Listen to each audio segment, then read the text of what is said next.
Regardez par ici, on peut voir ce qui seraient les missiles. Là-bas en Israël, ce qui est rapporté, c'est que au moins, à ce que l'on sache, 2 missiles, 2 roquettes auraient été lancés contre Israël. Passons aux détails de ce que l'on sait jusqu'à présent sur cette tentative d'attaque qui aurait évidemment été interceptée par leur système de défense. Israël aurait confirmé le lancement de 2 projectiles depuis le nord de Gaza dans la nuit du dimanche 21 septembre. J'imagine que ces images doivent différer, même si elles sont présentées avec ces informations. Eh bien, ici, on ne voit pas que c'est la nuit, on voit clairement qu'il fait jour. Donc, je vais supposer que ces images sont des archives. Quelque chose comme ça. Mais l'un des engins a été intercepté par l'armée de l'air, tandis que le second s'est simplement écrasé dans une zone ouverte. Les sirènes d'alerte aérienne auraient été activées dans la région de Lachish et d'Asdosh, ce qui a évidemment provoqué de la tension dans la zone. Cette image, publiée actuellement par les médias israéliens, a été diffusée il y a environ 2 heures. J'imagine que cela doit être peut-être une autre roquette, en plus, possiblement. Si la publication est récente et qu'il y en a plusieurs, ils en parleront sûrement. Jusqu'à présent, personne n'a revendiqué l'attaque, même si l'on suppose qu'il pourrait s'agir d'une cellule isolée, des Hamas ou de la Hija Islamike. À l'intérieur de Gaza, ce type d'incident devient de plus en plus rare. Il y a de moins en moins d'attaques depuis Gaza. Parce qu'ils fonctionnent déjà avec le strict minimum, ils ont vraiment très peu de matériel et il reste peu de monde. Même s'ils insistent sur le fait qu'ils ont recruté 20 000 autres soldats, ceux du Hamas, 20 000 autres membres pour ainsi dire. De ce groupe terroriste, l'agence de la défense civile de Gaza a signalé au moins 6 morts. Comment est-ce ? D'après les rapports, ils ont parlé du fait que cela aurait été causé par de nouveaux bombardements d'Israël. On a aussi observé de vastes attaques à l'intérieur de Gaza, ciblant surtout des bâtiments dans la ville de Gaza. Ils assurent ce qu'ils cherchent à la prendre complètement. En parallèle, le bras armé du Hamas, les brigades Al-Qassam, auraient également diffusé plus d'images de propagande dont nous vous parlions hier, où ils montraient l'image des 48 rois d'accord. Ça aussi, eh bien, cela fait partie de ce qui s'est passé dans les environs de cette région d'Israël. Un autre sujet qui attire également l'attention dans ces tensions qui existent dans la région, c'est que les États-Unis seraient donc en dialogue direct avec Israël pour chercher une solution ou d'autres voies pour une solution concernant la question de Gaza. Mais en même temps, cela n'est pas forte pression actuellement pour un changement. En fait, il commentait déjà depuis les États-Unis qu'envers elle, ce serait plutôt qu'il donnait le tout dernier ultimatum au Hamas pour qu'il libère les otages. Sinon, eh bien, eux aussi pourraient apparemment prendre des mesures, un certain type d'action. Ils ne précisent pas laquelle. Mais cela aussi a attiré l'attention ces dernières 24 heures, un sujet à part qui attire également l'attention.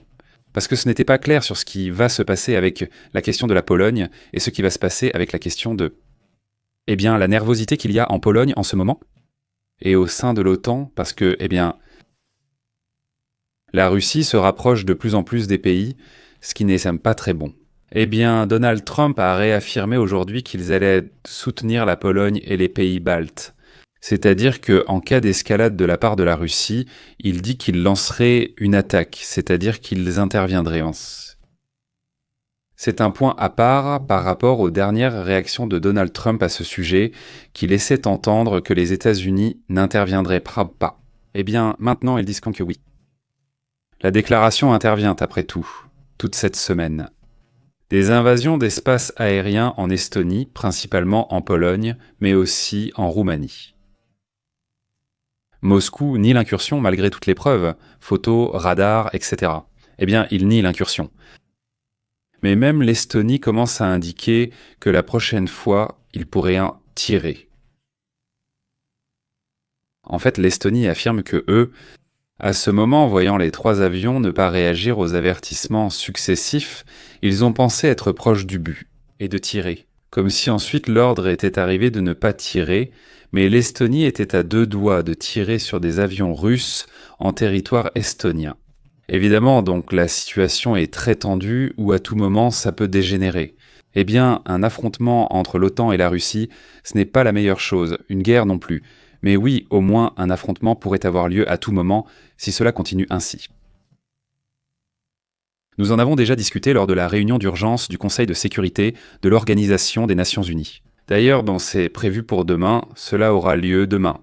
C'est-à-dire la réunion de l'article 4 qui a déjà eu lieu à l'OTAN, au sein de l'OTAN, et maintenant aussi au Conseil de sécurité de l'Organisation des Nations Unies, où la Chine participe, où la Russie participe. Tout cela sera discuté demain à New York. Donc demain matin. Eh bien demain, le 21 septembre, nous allons vous informer de ce qui se passe à New York parce que, évidemment, ça va être très intéressant. Aucune heure n'est déjà fixée, mais le Conseil de sécurité est officiellement convoqué, donc des informations seront données demain. Il y aura probablement une réaction de la Chine, il y aura une réaction d'autres pays. Eh bien, ils n'ont pas beaucoup commenté à ce sujet.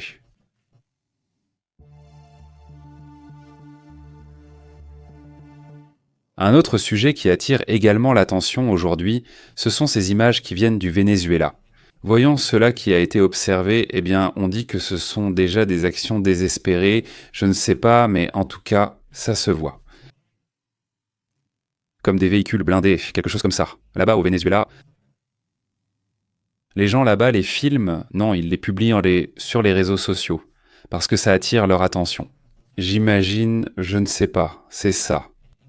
Ce sont comme 4 blindés, c'est-à-dire, non, ce n'est pas comme s'il y avait des fils, ce sont comme 4 blindés. Là, ça attire l'attention, cette affaire. Cette image aussi a attiré l'attention. Une image d'un chasseur russe, c'est à propos de l'Ukraine, ce serait à propos de Dnipro. Et regardez les actions qu'ils ont prises avec 13 chasseurs.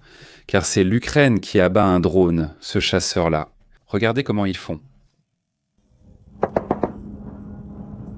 Wow. Eh bien, ils ont même eu des applaudissements. Impressionnant. Écoutez encore une fois, écoutez un instant l'explosion. Disons, non? Voilà, ça c'est impressionnant, non? Un missile arrive, bon, il l'intercepte? Non, c'est le Shahed, un drone triangulaire. Ouah, voilà, ouah. Ouah.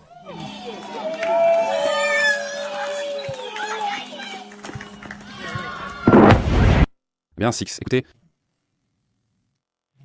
La bombe, non? Et donc, évidemment, les gens étaient inquiets parce que, voyez, il le Shahed, il l'entendait en fait qu'on lui tirait dessus, parce qu'on lui tirait aussi dessus avec des mitrailleuses, avec de l'artillerie.